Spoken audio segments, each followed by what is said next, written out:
Dans cet épisode, nous allons parler du pouvoir des chakras, des soins énergétiques, du yoga et de l'écriture dans le parcours de guérison et d'épanouissement. Vous avez du mal à prendre soin de vous, ou vous prenez soin de vous, ou encore vous voyez un psychologue, un thérapeute, un coach depuis 6 mois au moins. Vous passez peut-être votre temps à réciter des affirmations. Quoi qu'il en soit, vous sentez que votre problème est toujours présent ou que quelque chose manque toujours. Par conséquent, votre vie n'a pas vraiment changé. Vous allez découvrir entre autres le pouvoir de la guérison et pourquoi il faut l'intégrer dans votre parcours de développement personnel ou de quête spirituelle. Ce que sont les chakras et en quoi ils sont le reflet de votre degré de santé physique, santé émotionnelle, votre degré d'épanouissement et d'élévation spirituelle. Comment utiliser les soins énergétiques, le yoga et l'écriture pour guérir et commencer à vous réaliser. Sachez que de nombreuses femmes se promènent avec les blessures de l'enfance ou de la vie d'adulte. Ces blessures ne sont dévoilées à personne ou si elles ont été dévoilées, le soutien attendu n'a pas été au rendez-vous. Et ces femmes ne se rendent pas compte que leurs croyances limitantes, leur comportement nuisible et leur manque de confiance ou de sécurité intérieure sont la conséquence de ces blessures. La guérison est pour tout le monde. Si vous entendez ces mots et que vous ne vous sentez pas concerné, il est quasi sûr que vous êtes concerné. Pourquoi? Je pense sincèrement que la plupart d'entre nous avons des blessures de l'enfance. Ces blessures sont en fait des blocages énergétiques.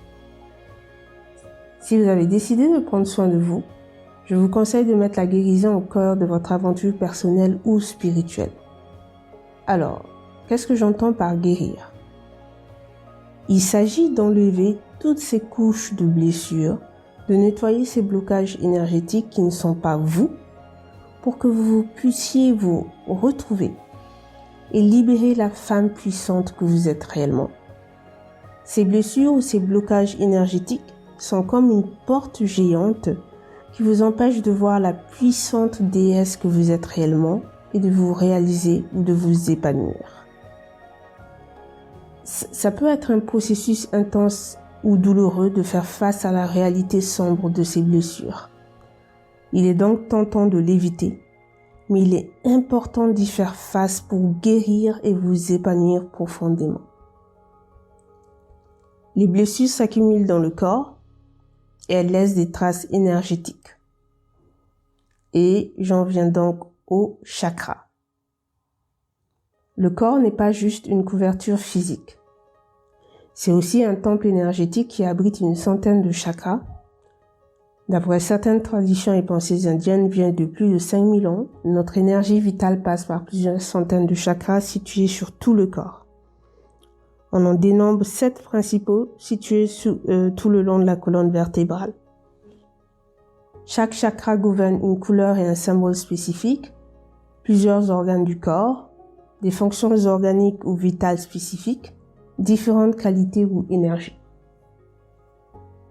Les chakras sont le reflet de notre santé physique et émotionnelle, de notre degré d'épanouissement, de guérison et d'élévation spirituelle.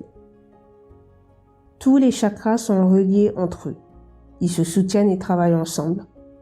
Si nous savons gérer nos émotions, l'énergie des 7 chakras circule bien dans notre corps. Cette énergie harmonieuse fait que notre vie est belle et nous jouissons d'une bonne santé. Cependant, sous l'influence des événements marquants ou traumatisants de notre vie, par exemple le poids des violences sexuelles, le poids d'une éducation stricte ou abusive, de dictats sociétaux, d'expériences de vie nuisibles et j'en passe, nos 7 chakras peuvent se déséquilibrer progressivement, créant une énergie négative dans le corps.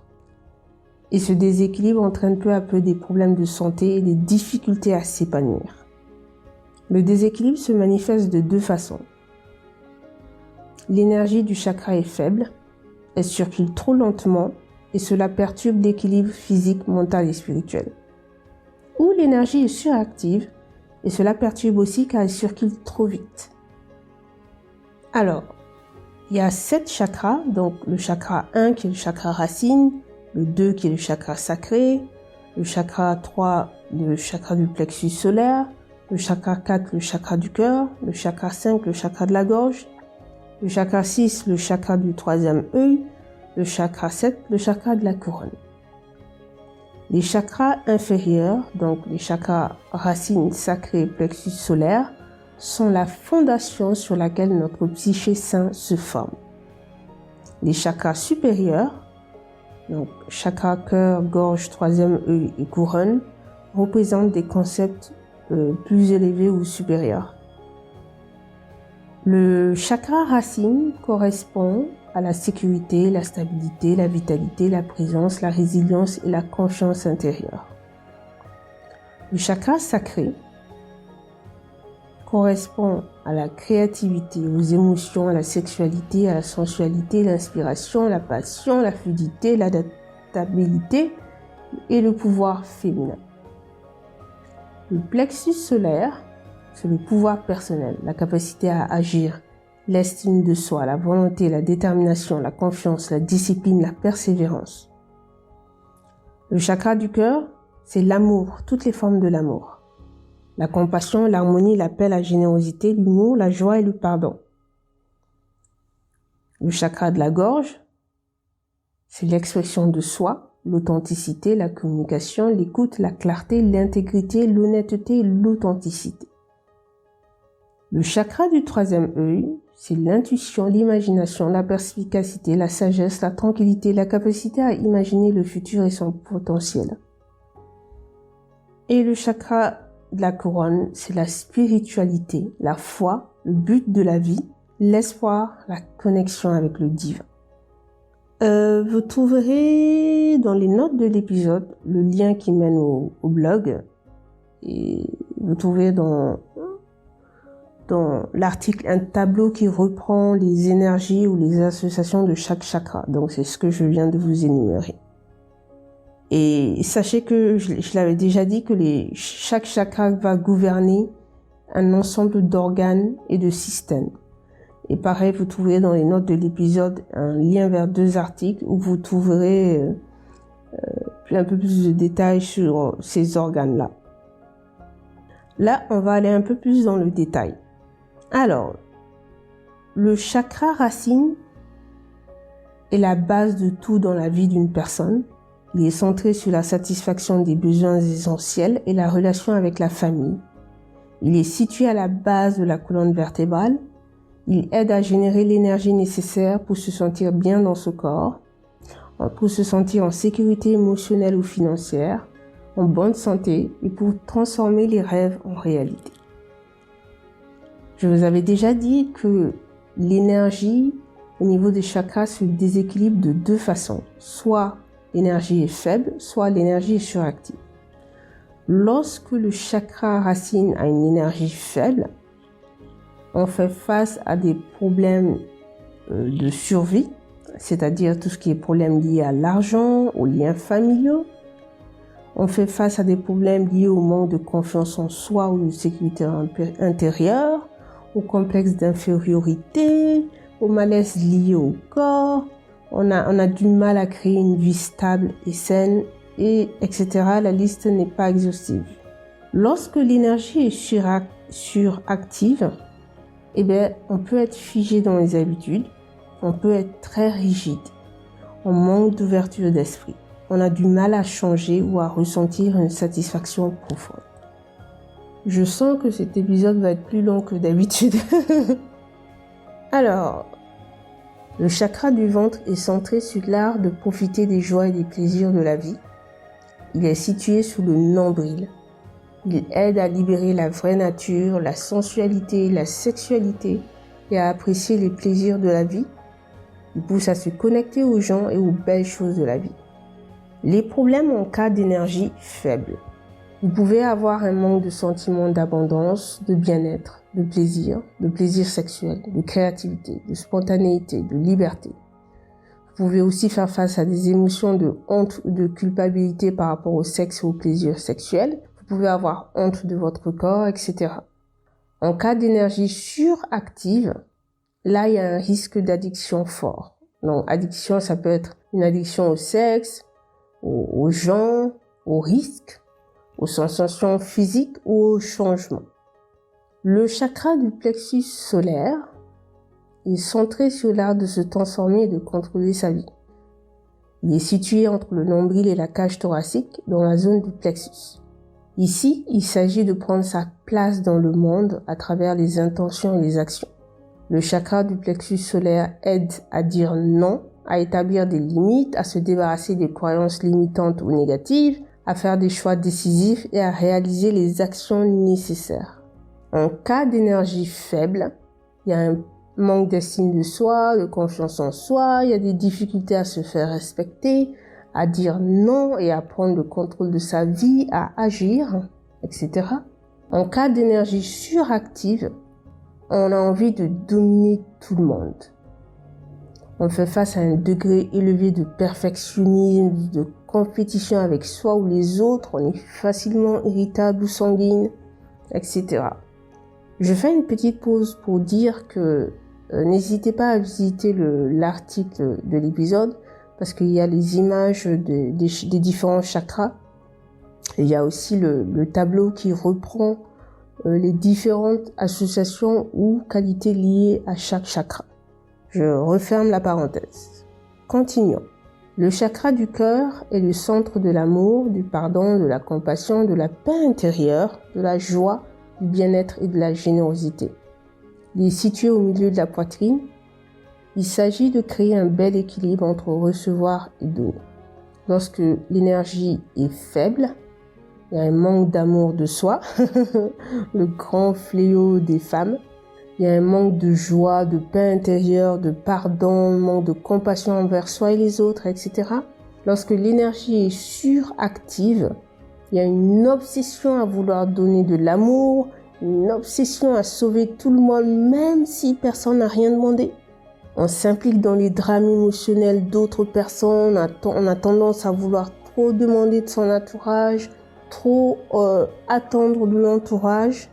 Et sachez qu'en général, chez les femmes, les chakras racines, sacrés et solaires vont être les plus déséquilibrés. Aussi le chakra du cœur. Mais c'est surtout les trois, ce qu'on appelle les chakras inférieurs. Alors, lorsqu'on utilise le terme inférieur, ça ne veut pas dire qu'ils sont inférieurs aux autres. Inférieurs dans le sens, ce sont les premiers chakras, ce sont les chakras de base. C'est important que ces chakras de base soient harmonisés. Comme cela, les chakras supérieurs vont s'harmoniser beaucoup plus facilement. Et j'ai remarqué, si je me fie à ma propre expérience personnelle, les chakras racines, donc le chakra de la sécurité intérieure, le chakra sacré, le chakra du pouvoir féminin, et le chakra solaire, le chakra de la puissance, sont très déséquilibrés chez beaucoup de femmes. Je continue. Le chakra de la gorge est centré sur l'art d'écouter, de s'écouter, de communiquer, de s'exprimer. Et quand je dis s'exprimer, j'entends par là toutes les formes d'expression de soi, donc de s'exprimer avec authenticité. Il est situé à la base de la gorge. Lorsque son énergie est faible, on a des difficultés à s'exprimer ou à exprimer ce besoin, à prendre la parole en public. On a peur des conflits, on a une voix fluette, on inhibe nos émotions, on a une difficulté à être authentique avec soi-même, donc avec les autres, et on ment, M-E-N-T. Ça me fait sourire parce que je reconnais, il y a plusieurs années de ça, j'avais quand même pas mal de problèmes avec ces choses-là. Et pas juste au niveau du chakra de la gorge, hein, comme je l'ai dit. Je peux dire que dans mon cas, c'était vraiment le chakra racine, le chakra sacré, le chakra solaire, le chakra cœur et le chakra de la gorge. Ces 5-là étaient juste déséquilibrés. Et c'est déséquilibré avec l'énergie faible. Alors, le chakra de la gorge, en cas d'énergie suractive, on parle sans cesse, sans forcément agir. On interrompt ou on houspille les gens sans cesse. On ment aussi, M-E-N-T. On a des difficultés où on refuse à comprendre ce que les autres veulent dire, etc. Le chakra du troisième œil représente l'intuition, l'imagination, la sagesse et la lucidité. Il se situe entre les sourcils. Lorsque son énergie est faible, on a des difficultés à suivre son intuition à cause de la peur et du manque de confiance en soi. On a du mal à prendre des décisions sages. On a du mal à visualiser. On est étroit d'esprit. On a une légère sensation de vide. On se chamaille pour un oui, pour un non. On est abattu par des difficultés sans grande importance, etc. Lorsque l'énergie est suractive, on déborde. On fait face à beaucoup de charges mentales. On a des angoisses liées à l'avenir. On a du mal à se concentrer et à planifier. On se dissocie de la réalité car on a peur d'affronter la réalité. Du coup, on reste dans l'imagination, dans la fantaisie, etc. Le dernier chakra, qui est le chakra couronne, représente tout ce qui est lié à la spiritualité, à la foi, à l'intuition divine, à la quête de sa vérité, au sens qu'on donne à sa vie. Il est situé au sommet de la tête. C'est le portail entre l'être humain et des forces spirituelles plus grandes. Lorsque son énergie est faible, on ne donne pas de sens à sa vie, on ne donne pas de but à sa vie. On a une déconnexion spirituelle et on vit on a beaucoup de désillusions. Lorsque l'énergie est suractive, on peut prendre un être humain pour un dieu, on suit les principes de cet être humain sans aucun recul, ou on a des grands idéaux philosophiques. On a des difficultés à commencer ou à poursuivre des projets, où on a tendance à absorber les angoisses collectives, etc. Alors, il y a aussi, en cas de déséquilibre, que l'énergie soit faible ou suractive, on peut aussi faire face aux émotions intenses d'insécurité, d'instabilité, de peur, de dépression, d'anxiété, d'inquiétude, de honte, d'humiliation, de culpabilité, d'impuissance, d'irresponsabilité, de solitude, de confusion, de haine, de déni, de manque de compassion et d'irritabilité, selon la situation. En plus de ça, les organes ou les systèmes liés au chakra peuvent aussi tomber malades. Qu'est-ce que j'entends par là? Alors, le chakra racine gère les jambes, les pieds, les hanches, la colonne vertébrale, les glandes génitales et surrénales dont il est proche. Donc, si lui il est déséquilibré, c'est tout à fait possible qu'on ait des problèmes dentaires, intestinaux, des problèmes liés aux pieds, aux jambes, aux genoux, aux fesses, aux os ou au système immunitaire. En fait, tous les organes gérés par le chakra racine, tous ces organes-là, si le chakra racine est déséquilibré, ça va se manifester en problème de santé. En gros, c'est ce que je dis. On continue. Le chakra sacré gère le bas du dos, la zone pelvienne, les intestins, les organes génitaux, la vessie et les reins. En cas de déséquilibre, on peut souffrir de troubles gynécologiques, troubles menstruels ou sexuels, de douleurs au ventre, de douleurs aux reins, etc. Le chakra du plexus solaire, lui, gère le pancréas, l'estomac, le foie et l'intestin. Les signes possibles du déséquilibre sont les difficultés digestives, la fatigue, la constipation, le diabète, l'obésité, le surpoids, les problèmes liés à la vésicule biliaire, au foie, etc. Le chakra du cœur gère le cœur, la zone thoracique, les poumons, le thymus et le système immunitaire. Les signes possibles du déséquilibre sont l'asthme, les maladies respiratoires, les troubles cardiaques, etc. Et il en sera de même pour les chakras supérieurs. Si vous êtes une femme qui a un problème de santé chronique ou régulier, et vous avez remarqué que les solutions médicales n'en viennent pas à bout, posez-vous la bonne question. Pourquoi? Malheureusement, les femmes ont tendance à rejeter leur féminité, à nier leurs besoins et leurs désirs, à sauver les autres, à se laisser piétiner, à croire que leur valeur d'être humain est liée à leur statut relationnel ou professionnel. Quand j'utilise le terme statut relationnel, j'entends par là être en couple, avoir des enfants. Elles ont aussi tendance à laisser leur pouvoir personnel aux mains d'autres personnes. Ça, c'est quelque chose que j'ai personnellement vécu et que je continue à voir dans mon entourage. C'est très propre à la femme de croire que si les autres ont le pouvoir de la rendre heureuse et de créer sa vie. Donc, tous ces comportements-là ont un coût émotionnel et énergétique, coût qui peut se transformer en problème de santé important. Alors posez-vous cette question. Qu'est-ce qui me frustre? Qu'est-ce qui me met en colère? Qu'est-ce qui m'attriste? En vous posant cette question et en vous reportant aux descriptions faites sur les chakras, vous pourrez savoir quels sont vos chakras qui sont déséquilibrés intuitivement. J'espère que vous commencez à comprendre. Vos chakras déséquilibrés, vos problèmes de santé vous montrent ce à quoi il faut faire attention, vous montrent là où sont vos blessures, vos souffrances, vos blocages énergétiques. Et tout ça m'amène aux soins énergétiques.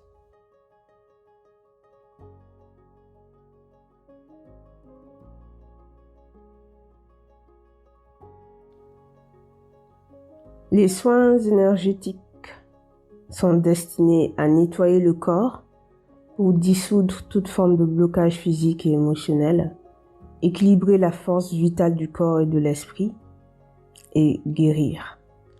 Vous pouvez faire appel aux soins énergétiques corporels pour travailler toute forme de challenge ou de traumatisme, qu'il soit physique, émotionnel, spirituel ou sexuel. En rééquilibrant vos chakras, vous vous donnez la possibilité de reprendre le contrôle de votre vie. Même si vous travaillez avec un thérapeute ou un psychologue, je vous conseille de faire des soins énergétiques corporels en plus pour renforcer votre guérison. Surtout si cela fait plus de 6 mois au moins que vous avez des séances et que votre vie n'a pas changé. Pourquoi ? Un problème ne réside pas exclusivement dans le mental. Il se reflète dans toutes les dimensions du soi. Dans les traditions asiatiques, le bien-être et la santé dépendent de 3 aspects interdépendants du soi: le corps physique, le mental et l'esprit. Ces 3 aspects se combinent et font de nous ce que nous sommes entièrement. En travaillant le corps physique, vous influencez plus facilement les émotions et le mental et il vous sera plus facile de vous réaliser. Il y a plusieurs familles de soins énergétiques. Les protocoles diffèrent en fonction de la pratique et du praticien. Le shiatsu, le reiki, la réflexologie, l'acupuncture, le magnétisme. Certains praticiens sont spécialisés et d'autres généralistes. Choisissez un praticien qui est compétent et dont l'énergie où le monde vous attire. Prenez rendez-vous, expliquez votre situation et laissez-vous guider. Si vous avez le choix, je vous conseille de faire les soins en présentiel plutôt qu'à distance, surtout si c'est la première fois. Pour un début, 2 à 4 séances peuvent suffire.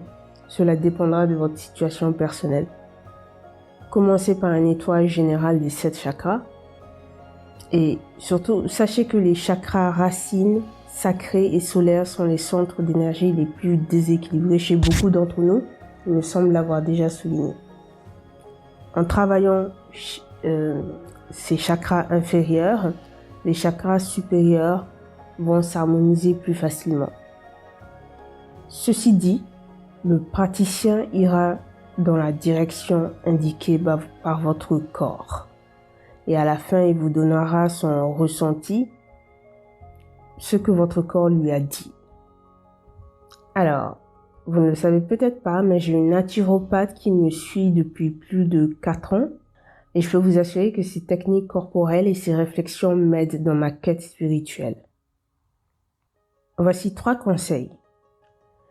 Plutôt que de dépenser dans les choses superficielles ou non utiles, je vous conseille d'investir dans votre épanouissement personnel. Les livres, les groupes Facebook, les vidéos YouTube et les podcasts ont une limite. Alors n'hésitez pas à recruter un expert de la relation d'aide pour sortir la tête de l'eau. Nos chakras peuvent être déséquilibrés tout au long de notre vie. Il est important de les nettoyer régulièrement. Alors n'hésitez pas à voir votre expert à chaque changement de saison et ou si vous ressentez toute forme de mal-être. Moi je vois ma naturopathe 3 fois par an et 4 fois parce qu'il y a des moments où je ressens une forme de, on va dire, de mal-être. Donc je prends rendez-vous. Dernière chose très importante, ne pensez pas que le soin énergétique est une solution miracle. Si l'expert harmonise vos chakras et vous continuez à négliger vos besoins, vos désirs ou à avoir une mauvaise hygiène de vie, votre situation ne changera pas. Le soin débloque les choses, mais c'est de votre responsabilité de vous prendre en main et de continuer votre aventure avec sagesse.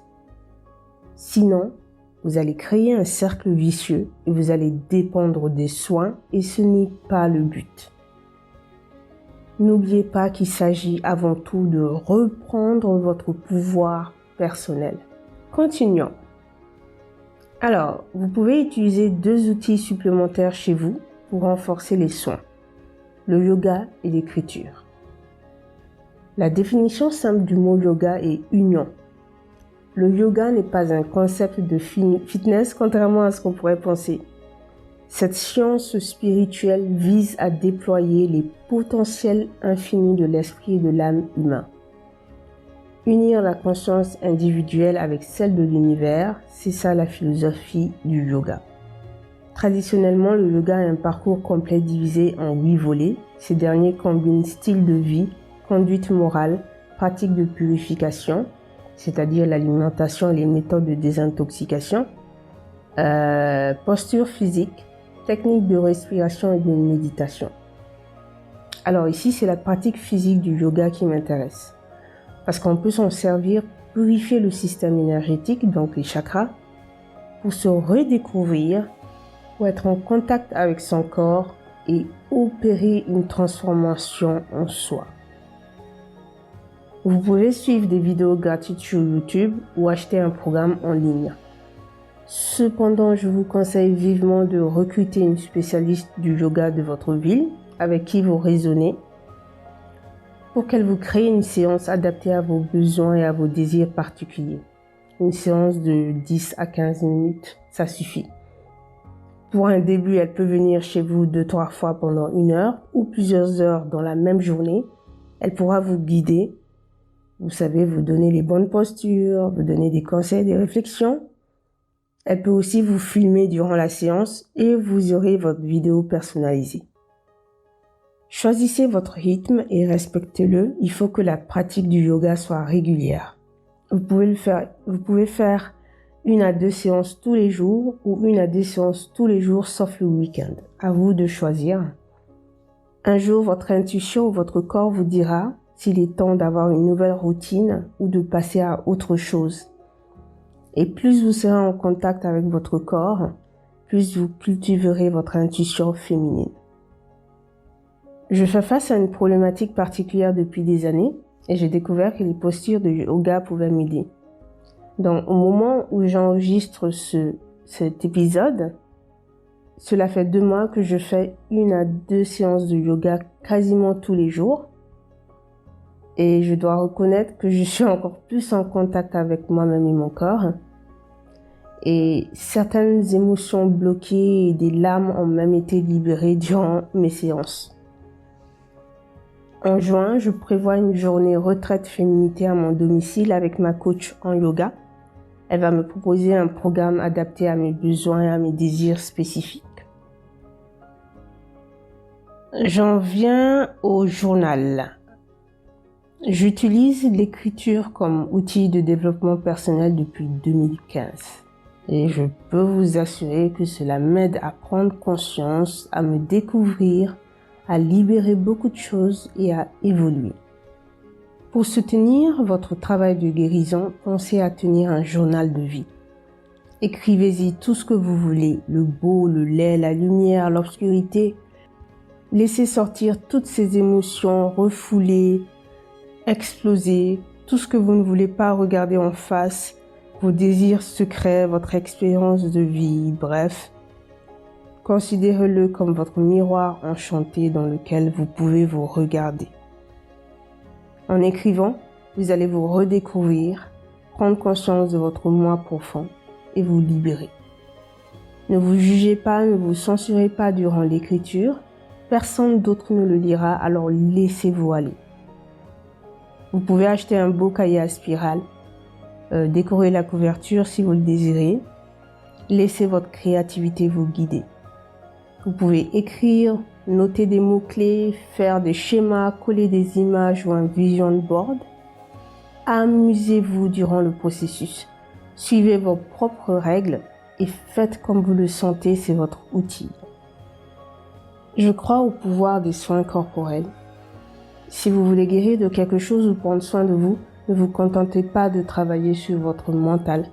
Si votre corps est bloqué énergétiquement, aucune affirmation ne pourra vous aider. Vous pouvez affirmer 100 fois par jour si vous voulez.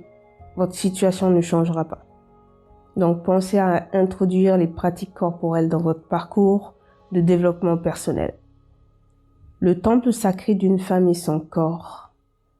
Il est essentiel de retrouver votre corps, de le sentir, de le toucher, de le respecter, de lui parler, de le faire vivre. Prenez-en soin et aidez-le à s'épanouir pour qu'il puisse vous soutenir dans votre développement personnel ou dans votre quête spirituelle. Que ce soit les soins, le yoga ou l'écriture, il est important de sortir de votre tête et d'arrêter cette tendance à vouloir comprendre l'information que de manière intellectuelle. Ce n'est pas la solution, alors arrêtez les ruminations mentales. Lâchez prise, respirez profondément et laissez votre corps prendre le dessus pour pouvoir vous libérer de vos blocages. Grâce aux soins énergétiques, au yoga et à l'écriture, vous pouvez vous reconnecter à la femme que vous êtes réellement. Vous pouvez apprendre à écouter, à respecter, à chouchouter votre corps et à lui parler. Vous pouvez guérir et devenir votre propre guérisseuse. Et enfin, vous pouvez reprendre votre pouvoir personnel pour créer la vie qui vous est destinée. N'est-ce pas magnifique? Pour conclure, sachez que les informations de cet épisode ne sont pas exhaustives. Si vous voulez en savoir plus sur les chakras, je vous conseille un livre détaillé, beau, facile à lire. Il s'appelle Sagesse des chakras au féminin et l'auteur est Ariane Calvo. J'espère que vous avez été inspirés. N'hésitez pas à m'envoyer vos questions par courriel si jamais quelque chose n'a pas été clair. À bientôt!